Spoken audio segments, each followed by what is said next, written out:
میں مٹکا اٹھائے اپنی سہیلیوں کے ساتھ پانی بھرنے جا رہی تھی۔ گھر سے قدرے فاصلے پر وہ خوبصورت جھیل تھی جہاں سے میٹھا پانی بھر کر ہم گھر لے کر آتے تھے، لیکن آج اچانک سے میرے پاؤں میں ایسا کانٹا چبھا کہ چلنا دوبھر ہو گیا۔ ساری سہیلیاں آگے چلی گئیں، میں پیچھے بیٹھی رہ گئی۔ پھر بڑی مشکل سے وہ کانٹا میں نے اپنے پاؤں سے نکالا، لنگڑا لنگڑا کر چلنے لگی۔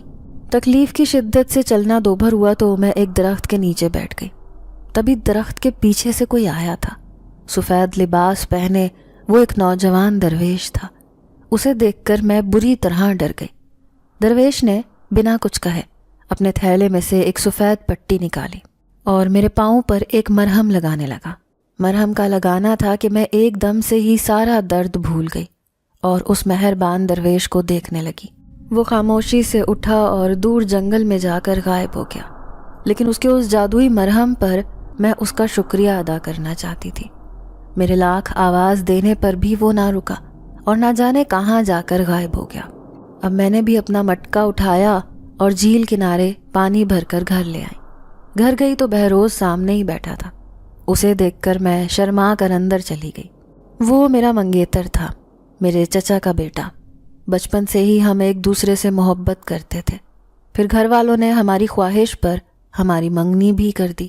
اس نے میرے گھر سے نکلنے پر اعتراض رہتا تھا، لیکن اماں نے کہا کہ میرے اندر ہمت نہیں تھی میں جھیل سے پانی بھر بھر کر لاؤں، اس لیے اسے بھیج دیتی ہوں۔ لیکن وہ میرے سامنے آیا، غصے سے کہنے لگا، گل اتنی شام کو واپس آ رہی ہو؟ سب لڑکیاں تو کب سے واپس آ چکی ہیں۔ میں اسے سمجھاتے ہوئے کہنے لگی، بہروز میرے پاؤں میں کانٹا چبھ گیا تھا، وہ تو شکر ہے ایک درویش نے میرے پاؤں پر پٹی کر دی تو مجھے سکون مل گیا، ورنہ تکلیف سے تو میرے لیے چلنا دشوار تھا۔ وہ طنز کرتے ہوئے کہنے لگا، اچھا ایسا کون سا درویش تھا؟ ہم نے تو آج تک ایسے کوئی درویش اپنے علاقے میں نہیں دیکھا۔ بہروز سے بحث کرنا بیکار تھی۔ میں خاموشی سے اندر چلی گئی۔ وہ جتنا مجھ سے محبت کرتا تھا اتنا ہی شکی مزاج بھی تھا۔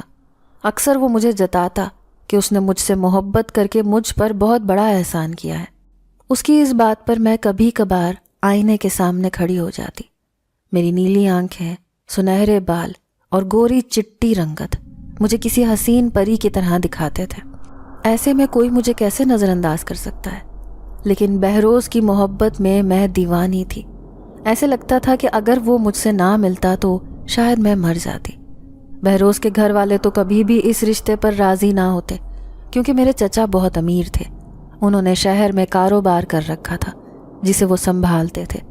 وہ چچا کا خاندان اسی علاقے میں رہتا تھا۔ ہمارا علاقہ پہاڑیوں پر مشتمل تھا اور خوبصورتی میں سب سے آگے، لیکن یہاں پر روزگار نہ تھا۔ اس لیے چاچا نے جب شہر میں اپنا ہوٹل کھولا تو وہ کامیاب ہو گیا۔ یوں چاچا کے گھر خوب مال و دولت آنے لگی، لیکن میرا ابا ایک غریب آدمی تھا۔ وہ اس علاقے میں لکڑیوں وغیرہ کا کام کرتے تھے، جس سے گھر کا گزارا کرنا بہت مشکل تھا۔ ایسے میں جب میرے امیر چاچا نے میرا رشتہ مانگا تو ابا نے فوراً ہی ہاں کر دی۔ چاچا کا شہر میں بہت بڑا ہوٹل تھا۔ ہم نے وہ آج تک ہوٹل نہیں دیکھا تھا، لیکن سنا تھا کہ وہاں لاکھوں روپے روزانہ کی سیل ہوتی ہے۔ میں زیادہ پڑھی لکھی بھی نہ تھی۔ اسی علاقے کے ایک سرکاری اسکول سے میں نے 8 جماعتیں پڑھ رکھی تھیں، لیکن خوبصورتی میں سب سے آگے تھی۔ لیکن اکثر بہروز میرے سامنے شہر والی لڑکیوں کی تعریف کرتے ہوئے کہتا تھا کہ اگر تم انہیں ایک بار دیکھ لو تو تمہاری آنکھیں پھٹی کی پھٹی رہ جائیں۔ میں اس بات پر بہروز سے خفا ہو جاتی، کہتی کہ شہر کی لڑکیاں لاکھ خوبصورت صحیح، لیکن ہماری پہاڑی علاقے کی لڑکیوں کے آگے ان کی خوبصورتی کچھ بھی نہیں۔ ہمارے گاؤں میں ساری ہی لڑکیاں بے تحاشا حسن کی دولت سے مالا مال تھیں۔ لیکن بہروز نے جب سے شہر آنا جانا شروع کیا تھا تبھی سے وہ ایسی باتیں کرنے لگا تھا۔ اس کی ایسی باتیں سن کر میں کسی خوف کا شکار ہو جاتی۔ دل میں سوچتی کہ کہیں یہ مجھے چھوڑ کر کسی شہر والی لڑکی کو نہ اپنا لے۔ اسی قیامت خیز بات کو سوچ کر میں بہت اداس ہو جاتی تھی۔ بھلے ہی بہروز کی محبت جیسی بھی تھی، لیکن میں اس سے سچی محبت کرتی تھی۔ میں نے اس کے علاوہ کبھی کسی کے دل میں جھانک کر بھی نہیں دیکھا تھا۔ مجھ سے چھوٹے بس 2 بھائی ہی تھے۔ ابا کی طبیعت آج کل صحیح نہیں رہتی تھی۔ وہ چاہتے تھے کہ بس میری رخصتی ہو جائے، لیکن اماں کہتی تھی کہ بغیر جہیز کے بیٹی کو کیسے رخصت کر دیں، ساری زندگی سسرال والے اسے تانے دیں گے۔ یہی بات ابا کو پریشان کرتی تھی کہ میرا جہیز کیسے جمع ہوگا اور کل کو شادی کے خرچے کون اٹھائے گا، لیکن میں انہیں تسلی دیتے ہوئے کہتی کہ چاچا بہت اچھا ہے، وہ کبھی بھی جہیز کا مطالبہ نہیں کرے گا۔ پھر یہی بات میں نے ایک دن بہروز سے کہی تو وہ کہنے لگا، شہروز کی بیوی پڑھی لکھی آئی ہے، شہری ہے، لاکھوں کروڑوں کا جہیز لے کر آئی ہے، اس لیے میں نہیں چاہتا کہ میری بیوی خالی ہاتھ آئے۔ اس کی بات نے مجھ پر مایوسی طاری کر دی۔ میں سوچنے لگی کہ کیا بہروز کے دل میں یہ خیال نہیں کہ میرا باپ ایک غریب آدمی ہے، وہ کہاں سے اتنا پیسہ لے کر آئے گا۔ ہمارا پورا گاؤں ایک پہاڑی علاقے پر مشتمل تھا، جگہ جگہ اونچی نیچی پہاڑیاں تھیں، ہر جگہ سرسبز و شاداب درخت جنہیں دیکھ کر آنکھوں کو ٹھنڈک ملتی تھی، لیکن غربت نے اس گاؤں کا برا حال کیا ہوا تھا۔ پہاڑیوں کے ان اونچے نیچے راستوں پر ہمیں چلنا آتا تھا، اسی لیے جھیل کنارے پانی بھرنے میں اکیلی ہی چلی جاتی تھی۔ اماں کی کمر میں درد رہتا تھا، اس لیے میٹھا پانی لانا ان کے لیے بہت مشکل تھا۔ جب سے بہروز سے میری منگنی ہوئی تھی، میں نے ہر تکلیف سے، ہر پریشانی سے لڑنا سیکھ لیا تھا۔ یہ خوش گمانی میرے دل میں چھائی رہتی تھی کہ کل کو میری شادی ہوگی تو مجھے خوشحال زندگی مل جائے گی، کیونکہ چاچا بہت امیر خاندان سے تھا اور میری بھی قسمت بدل جاتی۔ پھر یہ غربت کے دن مجھے ایسے نہ دیکھنے پڑتے۔ اب تو ہمارا گھر بھی بہت بوسیدہ ہو گیا تھا۔ لاکھ ابا کی کوششیں ہوتی کہ تھوڑا گھر کی مرمت کروا لے، لیکن ہر برسات میں ہی چھت ٹپکتی رہتی تھی۔ ابھی بھی بارشیں جاری تھیں، بارشوں کی وجہ سے پہاڑی پر بھی پھسلن ہو گئی تھی۔ جب میں پانی بھرنے کے لیے جانے لگی تو اماں منع کرتے ہوئے کہنے لگی، آج جھیل کی طرف جاتے ہوئے احتیاط کرنا، پھسلن کی وجہ سے کہیں تمہارا پاؤں نہ پھسل جائے۔ میں کہنے لگی، اماں میں کیا پہلی بار جھیل کے پاس جا رہی ہوں، آ جاؤں گی ابھی پانی بھر کے۔ گو کہ بارشیں تو رک چکی تھیں، لیکن پھر بھی موسم بہت خطرناک ہو رہا تھا۔ گھر میں پینے کا ایک قطرہ بھی پانی نہیں تھا، اس لیے جلدی جلدی میں مٹکا اٹھا کر جھیل کی طرف جانے لگی۔ راستے میں اپنی سہیلی سے پوچھا کہ وہ میرے ساتھ چل رہی ہے یا نہیں، تو وہ کہنے لگی، آج میں نہیں جا رہی کیونکہ پانی ابھی گھر میں موجود ہے، ویسے بھی موسم خطرناک ہو رہا ہے، تم بھی نہ جاؤ۔ لیکن میں اسے کہنے لگی کہ میرا جانا ضروری ہے، اس لیے میں جا رہی ہوں اکیلے ہی۔ یہ کہہ کر میں جلدی جلدی جھیل کی طرف جانے لگی۔ پانی تو میں نے بھر لیا تھا، لیکن نہ جانے کیوں آج دل اتنا گھبرا رہا تھا۔ شام کے سائے ہر طرف پر پھیلانے کو تھے، اس لیے جلدی جلدی گھر کی طرف جا رہی تھی، لیکن اچانک ہی پہاڑی پر چڑھنے لگی تو نیچے اترتے ہوئے نہ جانے کیسے میرا پاؤں پھسلا کہ میں پہاڑی کے دوسری طرف گر گئی، جہاں پر گہری کھائی تھی۔ اس کھائی میں گرنے کی وجہ سے ایک دم زمین پر جا کر مجھے دھکا لگا، ایسے لگا جیسے میری ریڑھ کی ہڈی ٹوٹ گئی۔ دائیں ٹانگ میں بھی قیامت خیز درد ہو رہا تھا۔ میں زور زور سے چیخنے لگی، لیکن جانتی تھی کہ یہاں پر کوئی بھی نہیں ہے۔ لیکن اچانک ہی اس کھائی کے اوپر کسی کا جھانکتا ہوا چہرہ دکھائی دیا۔ اسی نے لمحے بھر میں ہاتھ بڑھا کر مجھے اوپر کی طرف آنے کو کہا۔ مجھے ایسے لگا جیسے میرا وجود ہلکا پھلکا ہو گیا۔ پھر اس نوجوان چہرے کو میں کیسے بھول سکتی تھی؟ یہ وہی درویش تھا جس نے میرے پاؤں پر مرہم لگایا تھا، لیکن میرا پورا وجود زخمی ہو گیا تھا اور ٹانگ سے چلنا تو محال ہو گیا تھا۔ اب وہ مجھے میرے گھر کے سامنے چھوڑ کر چلا گیا، اپنے بازو کا سہارا دے کر، لیکن میرا پور پور زخمی تھا۔ میں زخمی حالت میں اپنے گھر کے دروازے کے سامنے پڑی تھی۔ جب ہی ابا نے دروازہ کھولا، مجھے دیکھ کر وہ بری طرح چیخنے لگے کیونکہ میری حالت بہت بری ہو رہی تھی۔ سر سے بھی خون ٹپک رہا تھا، جبکہ زخمی ٹانگ کی بھی حالت بری تھی۔ میں رونے تڑپنے لگی۔ تبھی ابا بھاگ کے گئے اور گاؤں کے ڈاکٹر کو بلا لائے۔ اس نے مجھے چیک اپ کیا، کہنے لگا تمہاری بیٹی کی حالت خراب ہے، اسے شہر لے کر جانا پڑے گا۔ تبھی ابا بھاگا بھاگا چچا کے پاس گیا، اسے کہا کہ میری مدد کرو، اس وقت مجھے پیسوں کی اور گاڑی کی ضرورت ہے، تم کوئی بندوبست کر دو۔ چچا نے صاف انکار کر دیا، کہنے لگا ابھی ابھی میں نے اپنا سارا پیسہ ہوٹل پر لگا دیا ہے، میرے پاس 1 روپیہ بھی نہیں۔ بہروز گھر پر نہیں تھا، شاید وہی مدد کر دیتا، لیکن چاچا نے ابا کی کوئی مدد نہ کی اور پڑوسیوں نے مشکل سے گاڑی کروائی، مجھے شہر کی طرف روانہ کر دیا۔ پوری ٹانگ پر پلستر چڑھ گیا تھا۔ اب میں گھر آ گئی، لیکن زخمی حالت میں۔ پھر مجھے یہ خبر سننے کو ملی کہ اب میں چل نہیں پاؤں گی، کیونکہ میں ایک ٹانگ سے معذور ہو گئی تھی۔ یہ بری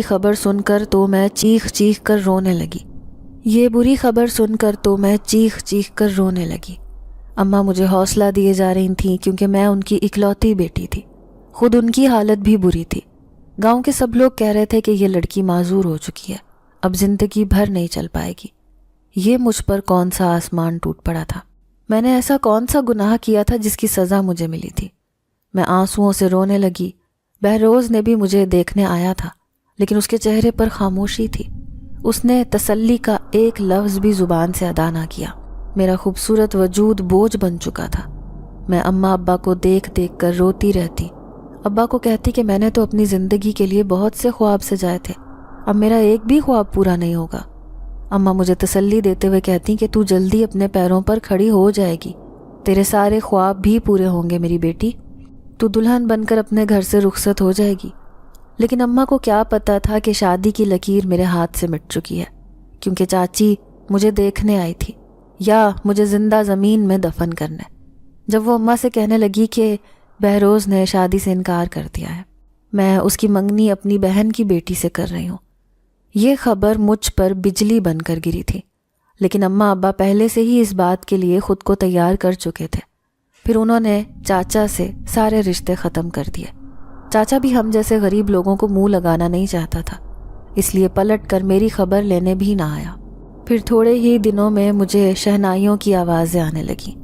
اب میں راتوں کو گھٹ گھٹ کر روتی تھی، نہیں چاہتی تھی کہ میرے رونے کی آواز اماں ابا کے کانوں میں پڑے اور انہیں تکلیف ہو، لیکن یہ شہنائیاں میری بربادی کی تھیں اور بہروز کی شادی کی۔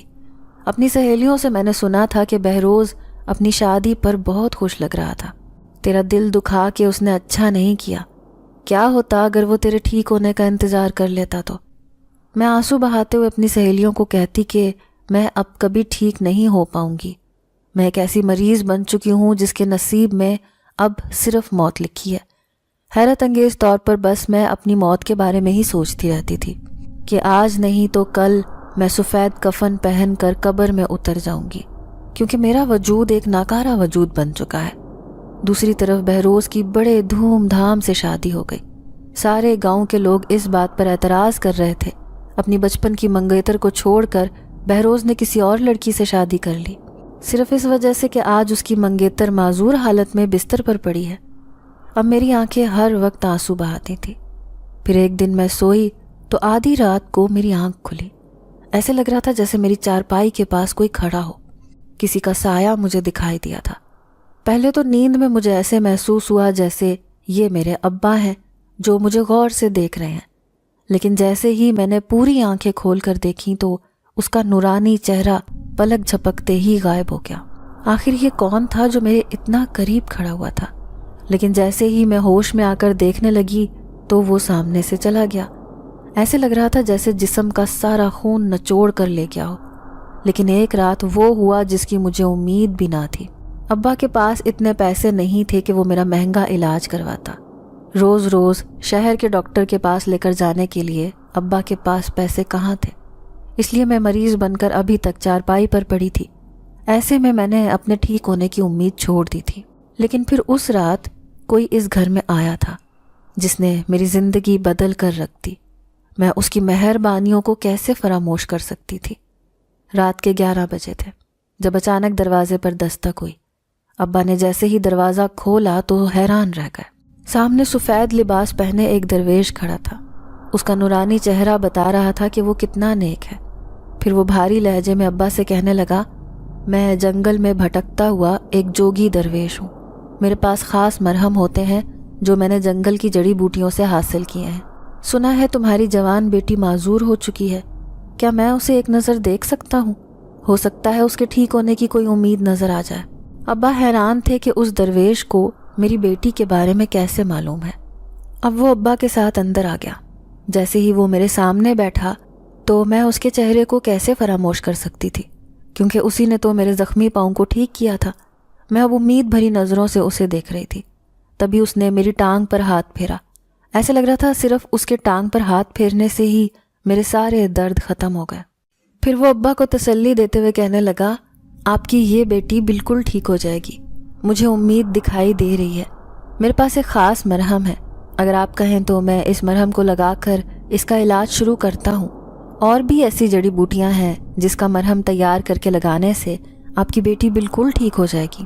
اماں ابا خوشی خوشی کہنے لگے کیوں نہیں بیٹا، ہم تو یہی چاہتے ہیں کہ میری بیٹی بالکل ٹھیک ہو جائے اور اپنی زندگی سے سخت ناخوش ہے، ہر وقت مرنے کی باتیں کرتی رہتی ہے۔ تبھی وہ درویش میری آنکھوں میں جھانکتے ہوئے کہنے لگا کیا تم واقعی میں مرنا چاہتی ہو؟ کیا تمہیں اپنی زندگی پیاری نہیں ہے؟ ہو سکتا ہے کسی اور کو تمہاری زندگی بہت پیاری ہو۔ میں اس کی آنکھوں میں بری طرح سے گھبرا گئی کیونکہ اس میں امٹتے ہوئے جذبات نظر آ رہے تھے۔ میں نے نظریں جھکا لیں، لیکن پھر اس درویش نے اماں ابا سے کہا میرے آنے کی یہاں کسی کو خبر نہیں ہونی چاہیے، کیونکہ میں یہاں چھپ کر آتا ہوں، اس گاؤں کے لوگوں کے سامنے نہیں آنا چاہتا، میری زندگی سب سے پوشیدہ ہے۔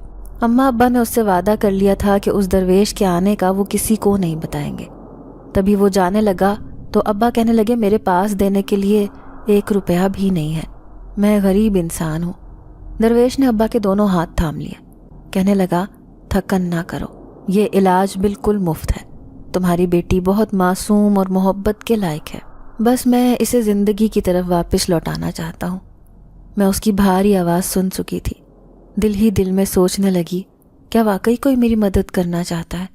میں تو اپنے جینے کا آسرا بھی چھوڑ چکی تھی، کیونکہ اس بستر پر پڑے پڑے موت کو میں نے بہت قریب سے دیکھ لیا تھا۔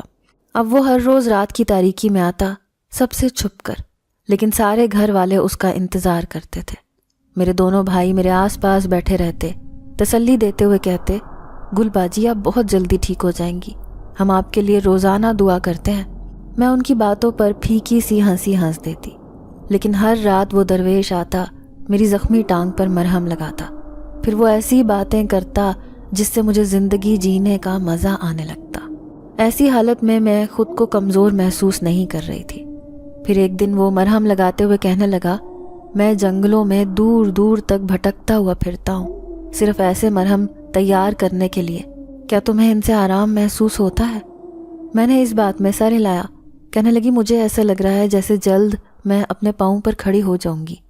وہ میری بات سن کر مسکرایا، پھر بڑے پیار بھرے لہجے میں کہنے لگا بس میں تمہارے منہ سے ایسی ہی باتیں سننا چاہتا ہوں۔ دھیرے دھیرے میرے اندر ایک عجیب سی توانائی بڑھتی جا رہی تھی، بس اب میں اس دستک کی منتظر رہنے لگی تھی جو وہ درویش دروازے پر دیتا تھا۔ اس کے آنے کے بعد میں خود خوشگمانیوں کے ایک سمندر میں ڈوب جاتی تھی۔ ایسے لگتا تھا جیسے میں پھر سے اپنا مٹکا اٹھا کر جھیل کنارے جا رہی ہوں، کیونکہ مجھے بار بار وہ منظر یاد آتے تھے جب میں اپنے پاؤں پر بڑی شان سے چلتے ہوئے ادھر ادھر بھاگتی پھرتی تھی، لیکن آج اتنی بے بس ہوں کہ اٹھ بھی نہیں سکتی۔ اماں ابا نے اس درویش کے کہنے پر کسی کو بھی کانوں کان خبر نہ ہونے دی کہ میرا علاج کون کر رہا ہے۔ دوسری طرف آس پڑوس کے لوگ آ کر کہتے ارے تمہارے پاس اتنے پیسے بھی نہیں کہ شہر جا کر اپنی بیٹی کا علاج کروا لو، دیکھو تو صحیح، جوان جہان لڑکی کی زندگی برباد ہو گئی، اب بھلا اس سے کون شادی کرے گا؟ لیکن اماں ابا خاموش رہتے۔ پھر اچانک ہی میرے اندر تبدیلی آنے لگی جب ایک بار اس درویش نے آ کر مجھ سے کہا کہ تم تھوڑا کھڑے ہونے کی کوشش کرو، لیکن میں جانتی تھی کہ میں کھڑے ہوتے وقت کانپ جاتی ہوں۔ لیکن جیسے ہی اس نے اپنا ہاتھ آگے کیا، میرے اندر ایک دم سے ایسی طاقت ابھری کہ میں زمین پر کھڑی ہو کر چلنے کی کوشش کرنے لگی۔ اگرچہ پہلی بار اپنے پاؤں پر کھڑی ہو رہی تھی، لیکن ایسے لگ رہا تھا جیسے میں نے بڑی مشکل سے خود کو سہارا دے رکھا ہے۔ لیکن اس درویش کا سہارا پا کر میں اپنے اندر عجیب سی توانائی محسوس کر رہی تھی۔ اماں ابا مجھے دیکھ کر خوش تھے۔ آج 2 قدم چل کر میں گر پڑی، لیکن پھر درویش تسلی دیتے ہوئے کہنے لگا روزانہ 2 قدم چلو گی تو جلد ہی اپنے پاؤں پر چلنا شروع کر دو گی، مجھے امید ہے تم بہت جلد ٹھیک ہو جاؤ گی۔ اب میں بھی اسی آس پر جی رہی تھی۔ ایسے لگ رہا تھا اس درویش کی وجہ سے میں واپس زندگی کی طرف پلٹ رہی ہوں، ورنہ میں اپنی اس صورتحال سے بالکل ہی مایوس ہو گئی تھی۔ پھر اس دن میری سہیلی ملنے آئی، مجھے بتاتے ہوئے کہنے لگی کہ بہروز کی تو اپنی بیوی سے بالکل بھی نہیں بن رہی، کیونکہ اس کی خالہ کی بیٹی بہت چالاک اور مکار لڑکی ہے، وہ ہر وقت اسے یہی تانے دیتی ہے کہ تم تو اپنے تایا کی بیٹی سے محبت کرتے تھے، میرے لیے تمہارے دل میں کوئی محبت نہیں ہے، تم نے زبردستی مجھ سے شادی کی ہے، اس نے بہروز کی زندگی جہنم بنا دی ہے۔ میں اس کی بات پر خاموش رہ گئی، کچھ بھی نہ کہا، نہ تو میں نے اسے کبھی کوئی بد دعا دی تھی، نہ ہی شادی کے بعد وہ کبھی میرے سامنے آیا تھا۔ اب میں اپنے حال میں خوش تھی۔ پھر ایک دن درویش بابا آ کر ابا سے کہنے لگے، آپ لوگ مجھے بہت اچھے لگتے ہیں اور یہ لڑکی تو ہے ہی بہت اچھی، میں اسے بہت جلد اپنے پیروں پر کھڑا کرنا چاہتا ہوں، لیکن اس کے علاوہ بھی میں آپ لوگوں کا سہارا بننا چاہتا ہوں۔ ویسے تو میرے پاس مال و دولت کی کمی نہیں، لیکن مجھے جنگل میں رہنا پسند ہے، کیونکہ جنگل کی زندگی شروع سے ہی میں جیتا آیا ہوں۔ ایک درویش کے روپ میں نے اپنی کئی سال ضائع کیے ہیں۔ لوگوں کی مدد کرنا میرا اولین پیشہ ہے۔ اگر آپ لوگوں کو کسی بھی مدد کی ضرورت ہے تو مجھے ضرور بتائیے گا۔ وہ درویش تو ایک مہربان فرشتے کے روپ میں آیا تھا۔ اب وہ ہر رات کی تاریکی میں آتا، دھیرے دھیرے مرہم لگا کر میرا علاج کرتا، اور پھر وہ دن بھی آیا جب میں اپنے پاؤں پر کھڑی ہو گئی۔ سب سے چھپ کر وہ میرا علاج کر رہا تھا۔ اماں ابا کی خوشی کی کوئی انتہا نہ رہی۔ وہ بار بار اس درویش کا شکریہ ادا کر رہے تھے جس نے 1 روپیہ بھی نہ لیا اور میرا علاج بھی کر دیا۔ آج میں اپنے قدموں پر چل کر اپنے اماں ابا کے سامنے کھڑی تھی۔ میری آنکھوں میں آنسو تھے۔ پھر میں نے تشکر بھری نظروں سے اس درویش کو دیکھا تو وہ کہنے لگا، تم پر کبھی کوئی آنچ آئے ایسا نہیں ہو سکتا۔ میرے ہوتے ہوئے تمہیں کبھی کسی مشکل کا اکیلے سامنا نہیں کرنا پڑے گا۔ اس کی نظریں کچھ کھوجتی ہوئی تھیں، لیکن آج میں اپنے دل کی کیفیت عجیب سی محسوس کر رہی تھی۔ تبھی اس نے ابا کے ہاتھ میں کچھ تھمایا، تھیلی میں سے نکال کر ابا کے ہاتھ پر کچھ رکھا۔ کہنے لگا، یہ میری طرف سے آپ لوگوں کے خاندان کے لیے ہے، کیونکہ یہاں کے حالات دیکھ کر مجھے معلوم ہو گیا ہے کہ زندگی گزارنا آپ لوگوں کے لیے کتنا مشکل ہے۔ میں حیران ہو کر کہنے لگی، لیکن اس میں کیا ہے؟ تبھی اس نے اپنی خوبصورت آنکھیں مجھ پر جما دی۔ کہنے لگا، اس میں کیا ہے یہ میرے جانے کے بعد پتہ چل جائے گا۔ جب تک میں موجود ہوں اسے نہ کھولنا۔ ہاں، لیکن جیسے ہی یہاں سے میں چلا جاؤں تم اسے کھول سکتی ہو۔ لیکن جب اس نے جانے سے پہلے ایسی بات کہی جسے سن کر میں رونے لگی۔ وہ کہنے لگا، آج کے بعد میں یہاں نہیں آؤں گا۔ میں جو کام کرنے آیا تھا اب وہ پورا ہو گیا ہے۔ اس سے پہلے کہ گاؤں کے لوگوں کو میرے بارے میں پتہ چلے مجھے یہاں سے چلے ہی جانا چاہیے۔ نہ جانے کیوں میں اسے روکنا چاہتی تھی۔ تبھی اس نے عجیب سی نظروں سے مجھے دیکھا، پھر پلٹ کر اندھیرے میں گم ہو گیا۔ پھر جیسے ہی اس کے جانے کے بعد میں نے اس کی دی ہوئی وہ پوٹلی کھول کر دیکھی تو میں حیران رہ گئی۔ اس میں رکھے ہوئے خوبصورت ہیرے جواہرات جن کی چمک بتا رہی تھی کہ یہ بہت قیمتی ہیں۔ اماں ابا بھی دیکھ کر حیران تھے۔ کہنے لگے، وہ درویش ہمیں اتنی ساری دولت کیوں دے کر جائے گا؟ آخر اس سے ہمارا کیا رشتہ ہے؟ چپکے سے وہ ہماری مدد بھی کرتا رہا، کیا اس میں کوئی راز ہے؟ میں نے کہا، ابا شاید وہ ہماری زندگی بدلنے آیا تھا۔ اس نے نہ صرف میری بلکہ میرے پورے خاندان کی زندگی بدل دی۔ وہ خزانہ بہت قیمتی اور مہنگا تھا۔ پھر ابا کہنے لگے کہ کسی کو بھی اس بارے میں نہیں بتانا، ورنہ سب لوگ یہی کہیں گے کہ یہ خزانہ اس جنگل میں سے ملا ہے جس کے بارے میں مشہور ہے کہ پہاڑی علاقے میں رہنے والے ایک پرانے عامل نے جنگل کے کسی درخت کے نیچے ایک خزانہ چھپایا تھا۔ کافی لوگوں نے اس خزانے کو ڈھونڈنے کی کوشش کی، لیکن میں نہیں جانتا کہ یہ خزانہ وہی ہے یا کوئی اور۔ لیکن ایسے ہی خزانے کے بارے میں نے کئی کہانیاں ضرور سن رکھی تھیں۔ میں حیران پریشان ابا کی شکل دیکھ رہی تھی۔ پھر ابا سے کہنے لگی، ابا یہ ہماری خوش نصیبی ہے کہ یہ خزانہ ہمیں مل گیا۔ اس درویش کی مدد سے ایسا لگتا ہے کہ وہ جڑی بوٹیاں ڈھونڈ رہا ہوگا، تبھی اسے درخت کے نیچے سے یہ خزانہ بھی مل گیا ہوگا۔ ہم لوگوں کی خوشی کی کوئی انتہا نہ رہی۔ یہ بات تو میں نے بھی سن رکھی تھی کہ اس پہاڑی علاقے میں ایک عامل رہتا تھا جو لوگوں کا علاج کرنے کے بہانے ان سے ڈھیروں پیسے لوٹتا تھا۔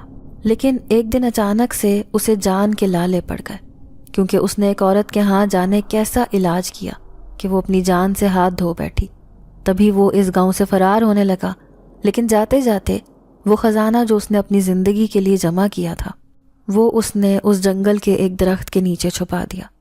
ابا کو شک تھا کہ اس درویش نے ہمیں یہی خزانہ دیا ہے، اس لیے ابا کہنے لگے کہ جب ہمارے حالات بدلیں گے تو سارے گاؤں کے لوگ باتیں بنائیں گے، اس لیے ہمیں یہ گاؤں چھوڑ دینا چاہیے۔ ہم نے رات کی تاریکی میں اپنا گھر بار چھوڑ کر معمولی سامان اٹھا کر ہم شہر چلے آئے۔ کسی کو کانوں کان خبر بھی نہ ہوئی، حتیٰ کہ ابا نے اپنے چھوٹے بھائی کو بھی نہ بتایا۔ ویسے بھی رشتہ ختم ہونے کے بعد ہمارا ان سے کوئی تعلق نہیں رہا تھا اور نہ ہی آنا جانا۔ جب میں اس جنگل کے پاس سے گزری تو نہ جانے کیوں میری آنکھیں آنسو بہانے لگیں۔ بار بار مجھے اسی درویش کی یاد آ رہی تھی۔ دل چاہتا تھا کہ ایک بار اس جنگل کے ہر کونے میں جا کر اسے تلاش کروں۔ اس پہاڑی علاقے کو چھوڑنا اتنا آسان بھی نہ تھا۔ بچپن ہی سے یہاں رہ رہے تھے اور آج میں 20 سال کی ہو گئی تھی۔ 20 سال بعد اپنی اس جگہ کو چھوڑنا میرے لیے آسان نہیں تھا۔ پھر دل میں خیال آیا کہ جب میں اتنی اداس ہوں تو اماں ابا کے دل پر کیا گزر رہی ہوگی۔ لیکن آنے والی زندگی بھی ہماری بہت خوبصورت تھی۔ کسی کو کچھ نہیں پتا تھا کہ ہم کون سے شہر میں رہ رہے ہیں۔ یوں یہاں آ کر ہم نے اپنی زندگی بدل ڈالی۔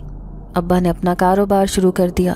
دونوں چھوٹے بھائی بھی اسکول سے آنے کے بعد ابا کی دکان پر بیٹھ جایا کرتے اور میں اور اماں گھر ہی پر رہتے تھے۔ شہر میں آ کر ایک خوبصورت مکان خریدا اور ہماری زندگی بہتر سے بہترین ہو گئی۔ لیکن دن رات میرے ذہن پر جس کا خیال چھایا رہتا تھا، اس سے ملنے کی خواہش ابھی تک میرے دل سے ختم نہیں ہوئی تھی۔ حیرت انگیز طور پر میں بہروز کو بھول بیٹھی تھی۔ اب تو میرے ذہن میں اس کا گمان بھی نہیں گزرتا تھا۔ پھر اماں ابا کی بات سن کر میں حیران رہ گئی جب وہ ایک دن کہنے لگے کہ ہم تیری شادی کرنے کا سوچ رہے ہیں۔ اب میں اپنے پاؤں پر کھڑی ہو رہی تھی۔ پھر ابا سے کہنے لگی، ابا ایک بار میں گاؤں جانا چاہتی ہوں، اپنے اس پرانے گھر میں۔ ہمیں یہاں آئے ہوئے اب 2 سال کا عرصہ ہو گیا تھا۔ ایسے میں اسی گاؤں میں ایک بار چکر لگانا چاہتی تھی۔ ابا کہنے لگے، چلی جا بیٹی، اب تو لوگ ہمارے بارے میں بھول بھی گئے ہوں گے۔ جب سگے بھائی نے ہمیں پلٹ کر خبر نہ لی تو اور کسی سے کیا گلہ کر سکتے ہیں۔ ابا کی اجازت پر میں اس گاؤں میں آئی۔ اس پہاڑی علاقے میں رہنے والی گل جس کی زندگی اس درویش نے بدلی تھی، در حقیقت تو میں اسی کو تلاش کرنے اس جنگل میں آئی تھی، ورنہ یہاں اس گاؤں میں واپس آنے کو تو میرا دل بھی نہیں کرتا تھا۔ اب میں نے یہاں پر قدم رکھا تو گاؤں کے لوگ حیران ہوئی نظروں سے مجھے دیکھنے لگے۔ پھر میری سہیلیاں مجھ سے ملنے آ گئیں۔ میں اپنے گھر میں ہی بیٹھی رہی۔ پھر میری سہیلیاں مجھ سے کہنے لگیں، ارے گل، تو اکیلی ہی شہر سے گاؤں آ گئی، کیا تجھے ڈر نہیں لگا؟ تو میں اسے ہنستے ہوئے کہنے لگی، نہیں، اب مجھے شہر جا کر اکیلے آنے جانے کی عادت ہو گئی ہے۔ پھر سارے گاؤں میں رہنے والے لوگ کہنے لگے، لگتا ہے اس نے شہر جا کر اپنی ٹانگوں کا علاج کروایا ہے، تبھی تو یہ اپنے پاؤں پر کھڑی ہو گئی ہے، دیکھو پہلے کی طرح چلنے پھرنے لگی ہے۔ پھر میں اپنی سہیلیوں سے کہنے لگی کہ میں ایک بار پھر سے اسی جھیل کے پاس جانا چاہتی ہوں جہاں پر ہم پانی بھرنے جایا کرتے تھے۔ اب میں ان کے ساتھ وہیں پر چلی گئی، لیکن راستے میں ہی مجھے بہروز نظر آیا، جس کے چہرے پر کچھ شرمندگی، کچھ احساس ندامت تھا۔ تبھی اس نے مجھے آواز لگائی۔ میری سہیلیوں نے مجھے اشارہ کیا کہ تجھے رکنے کی ضرورت نہیں۔ میں نے پلٹ کر بہروز کو دیکھا تو اس نے میرے سامنے ہاتھ جوڑے ہوئے تھے۔ شاید وہ مجھ سے معافی مانگنا چاہتا تھا۔ اسے تو یقین ہی نہیں آ رہا تھا کہ میں اپنے پیروں پر کھڑی ہو چکی ہوں اور آج ایسی زندگی گزار رہی ہوں جیسی کہ میں اس کی منگیتر تھی۔ اس نے مجھ سے کتنے وعدے کیے تھے، لیکن اپنے سارے وعدوں کو چھپا لیا۔ سہیلیاں مجھے بتانے لگیں کہ بہروز کا ایک بیٹا بھی ہے، لیکن اس کی بیوی روٹ کر میکے جا چکی ہے، بیٹا بھی اسی کے پاس ہے۔ میں ان کی بات پر خاموش تھی۔ پھر میری ایک سہیلی نے مجھے ایک عجیب بات بتائی۔ جب وہ کہنے لگی کہ روزانہ ہم جھیل پر پانی بھرنے آتے ہیں تو یہاں ایک بانسری کی آواز آتی ہے، ایسے لگتا ہے جیسے کوئی درد دل یہ بانسری بجا رہا ہو، جیسے اسے کسی کی چاہت ہو، کسی کے عشق میں مبتلا ہو۔ میں حیران ہو کر ان کی باتیں سن رہی تھی۔ پھر اپنی سہیلیوں سے کہنے لگی، ذرا پتہ تو کرو کہ وہ بانسری بجانے والا کون ہے آخر جو کسی کے عشق میں مبتلا یوں بانسری بجا کر اپنا عشق بیان کرتا ہے۔ پھر شام ہوئی تو میرا دل مچلنے لگا۔ در حقیقت میں اسی جنگل کی طرف جانا چاہتی تھی جو ہمارے پہاڑی علاقے کے دوسری طرف واقع تھا۔ میں جانتی تھی کہ وہ درویش وہیں پر رہتا ہے۔ کیا وہ آج بھی وہیں پر ہوگا؟ یہ بات سوچ کر میرا دل دھڑک رہا تھا۔ میں سب سے چھپ کر اکیلی ہی وہاں جا پہنچی۔ گو کہ یہ جنگل بہت خطرناک اور پراسرار تھا، لیکن مجھے اس درویش کی وجہ سے یہاں پر کوئی بھی ڈر محسوس نہیں ہو رہا تھا۔ میں اس مہربان فرشتے کو ایک بار دیکھنا چاہتی تھی، اس سے ملنا چاہتی تھی جس نے میری اتنی مدد کی تھی، لیکن 2 گھنٹے کی تلاش کے باوجود بھی وہ مجھے کہیں نظر نہ آیا۔ اب رات کا اندھیرا چاروں طرف پھیل گیا تھا۔ واپسی کا سفر بھی بہت مشکل تھا۔ میں مایوس قدموں سے جنگل سے باہر آ رہی تھی۔ اچانک ہی مجھے دور درخت کے نیچے بیٹھا ہوا سفید لباس میں ملبوس کوئی شخص نظر آیا۔ میرا دل بری طرح دھڑکنے لگا کیونکہ ایک عجیب سی خوشبو مجھے اپنے آس پاس پھیلتی ہوئی محسوس ہو رہی تھی۔ جیسے ہی میں تھوڑا قریب گئی تو اچانک اس کی نگاہیں مجھے دیکھنے لگی۔ میں اس کو کیسے بھول سکتی تھی؟ یہی تو آیا تھا میری زندگی بدلنے میں، یہی درویش ہی تھا جس کا نورانی چہرہ آج بھی نور سے چمک رہا تھا۔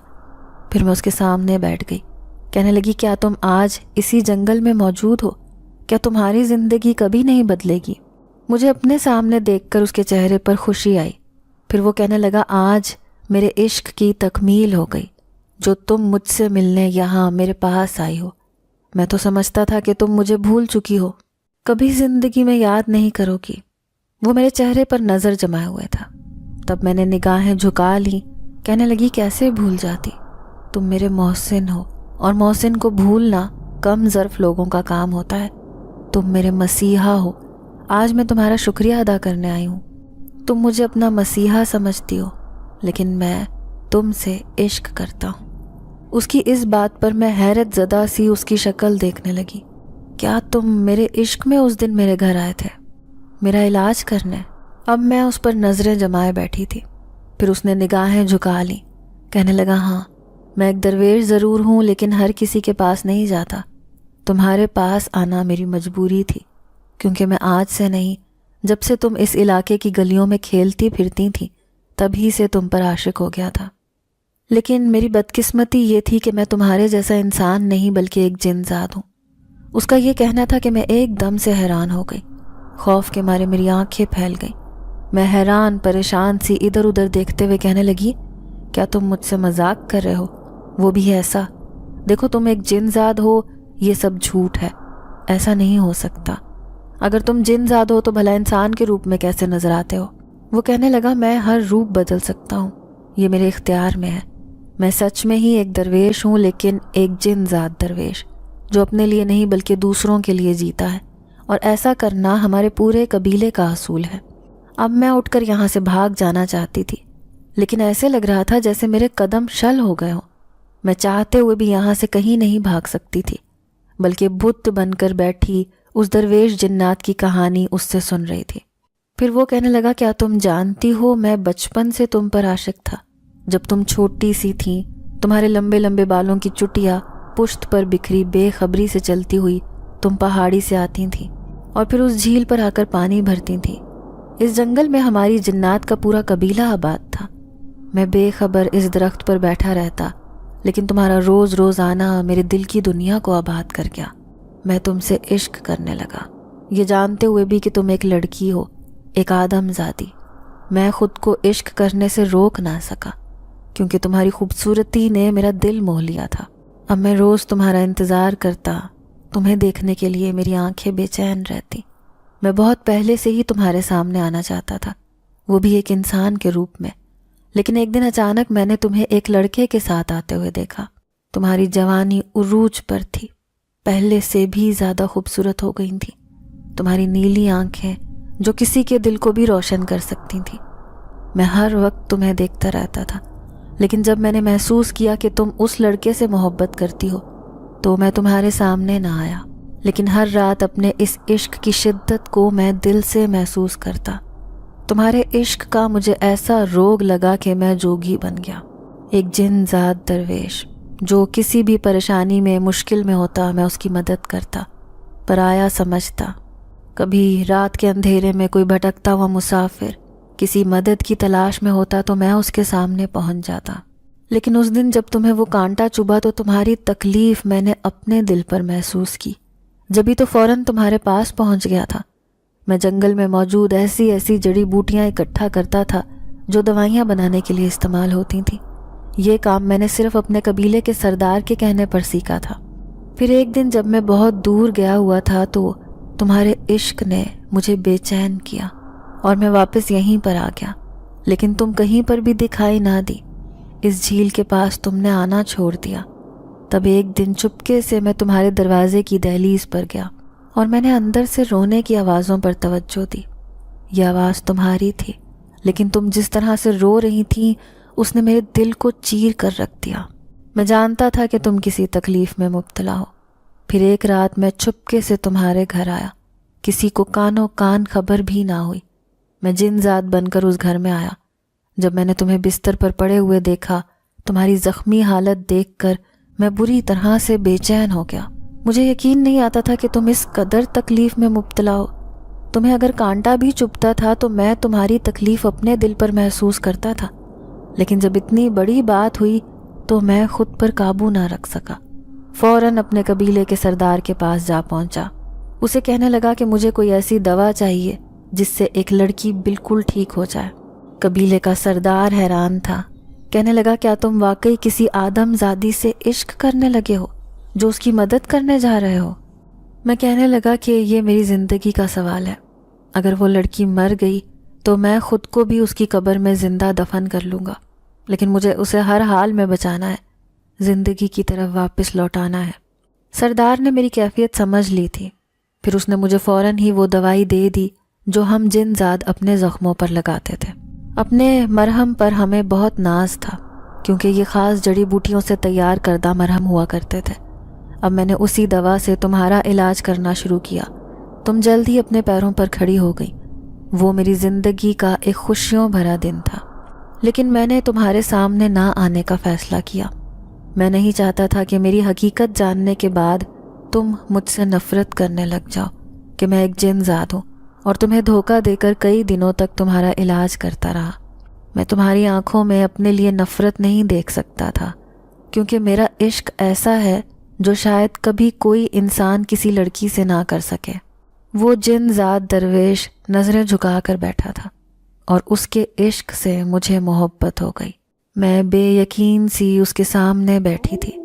یقین ہی نہیں آ رہا تھا کہ میرے دل میں اب اس کے لیے محبت جاگ چکی ہے۔ اس کی کہانی نے میرے دل کی دنیا میں طوفان مچا دیا تھا، یہ جاننے کے باوجود بھی کہ وہ ایک جن زاد ہے۔ میں اسے کہنے لگی کہ تم بھلے ہی ایک جن زاد ہو، لیکن مجھے تم سے محبت ہو گئی ہے۔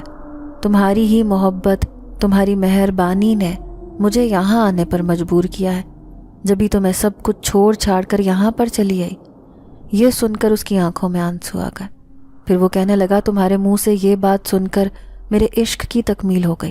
اب اگر تم یہاں سے چلی بھی جاؤ تو میں تمہاری اسی بات پر اپنی پوری زندگی گزار دوں گا۔ پھر میں اسے مسکراتے ہوئے دیکھ کر کہنے لگی کہ میں کبھی بھی تم سے ملنا نہیں چھوڑوں گی۔ جب تک میری زندگی ہے میں تم سے یوں ہی روز ملنے آتی رہوں گی۔ اسے اپنے کانوں پر یقین نہ آیا کہ ایک ایسی لڑکی جس کے عشق میں وہ بچپن سے گرفتار تھا، وہ اس سے اظہار محبت کر رہی ہے۔ اب میں خوشی خوشی اس سے مل کر واپس اپنے گھر لوٹ آئی۔ یہ اگلے ہی دن میرا شہر اپنے گھر جانے کا ارادہ تھا، لیکن راستے میں ہی بہروز نے مجھے روک لیا۔ گل، میری بات سنو، دیکھو میں آج بھی تم سے محبت کرتا ہوں، کیا تم میری زندگی میں واپس آ سکتی ہو؟ میری بیوی ایک جاہل عورت ہے اور بد زبان بھی ہے، لیکن میں تمہیں واپس اپنانا چاہتا ہوں۔ میں نے پلٹ کر اسے دیکھا، کہنے لگی کہ اگر اس بات کا جواب چاہیے تو اس پتے پر آ جانا۔ میں نے وہ ایڈریس اس کے ہاتھ پر رکھا اور اپنے گھر لوٹ آئی۔ میں بھی اسے دکھانا چاہتی تھی کہ میں کوئی گری پڑی لڑکی نہیں ہوں، آج میرے حالات بدل چکے ہیں۔ کل جب میں معذور بن کر بستر پر لیٹی تھی تو وہ میرا حال پوچھنے بھی نہ آیا، اور آج اس شادی شدہ مرد کو یہ کہنے کی جرت کیسے ہوئی کہ وہ مجھ سے شادی کرنا چاہتا ہے۔ پھر میں نے اپنے پورے گھر کو سجایا اور اس کا انتظار کرنے لگی۔ جیسے ہی وہ اس ایڈریس پر پہنچا تو اسے اپنی آنکھوں پر یقین نہ آیا۔ وہ ابا سے کہنے لگا، تایا ابو، آپ نے گھر کے حالات کیسے بدل لیے؟ آپ لوگوں کے پاس اتنی دولت کہاں سے آئی؟ ابا کہنے لگے، یہ سب میری بیٹی گل کی وجہ سے ہوا ہے، اسی کے نصیب کی وجہ سے ہمیں یہ سب ملا ہے، کیونکہ جب سے یہ ٹھیک ہوئی ہے تبھی سے ہمارے حالات بدلے ہیں، اور آج یہ پاؤں پر بھی کھڑی ہو گئی۔ اب بہروز بے یقینی سے سب کو دیکھ رہا تھا۔ پھر میں نے پلٹ کر اسے دیکھا، کہنے لگی، میں تمہیں جواب دینا چاہتی ہوں، میں تم سے نہیں بلکہ کسی اور سے محبت کرتی تھی، بس اپنی اس محبت کو پہچان نہ پائی۔ میں آج بھی اسی جھیل کنارے جاتی ہوں، لیکن کسی اور کی تلاش میں۔ میری آنکھیں اب کسی اور کا خواب دیکھنے لگی ہیں، اسی لیے میرے دل میں تمہارے لیے کوئی گنجائش نہیں۔ یہ کہہ کر میں بھاگتی ہوئی اپنے کمرے میں آ گئی۔ میں نے سوچ لیا تھا کہ اب کسی بھی مرد کا خیال اپنے دل میں نہیں لاؤں گی، کیونکہ میں اس جوگی درویش جن ذات سے محبت کرنے لگی تھی۔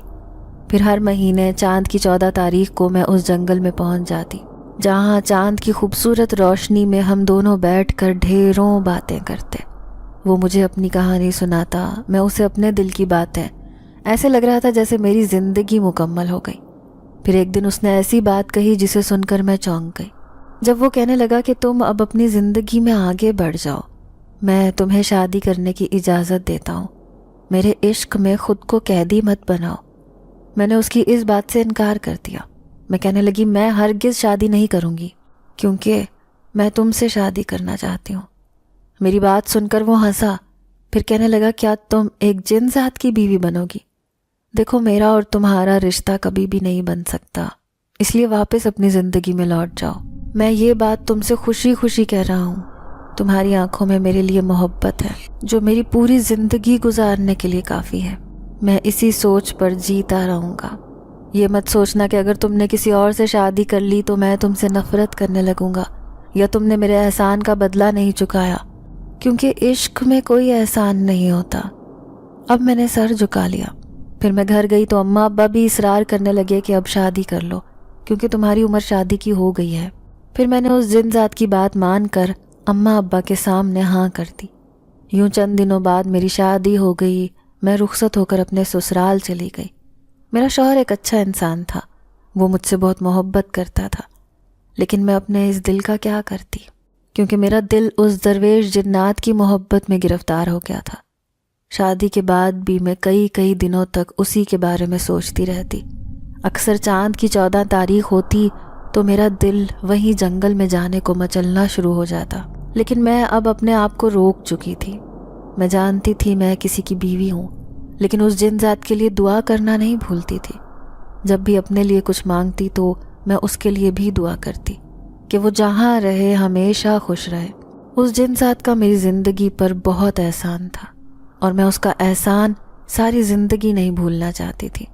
وہ میرا مسیحا بن کر آیا تھا اور میں زندگی میں آنے والے اس مہربان فرشتے کو ایک یاد کی صورت میں ہمیشہ اپنے دل میں بسانا چاہتی تھی.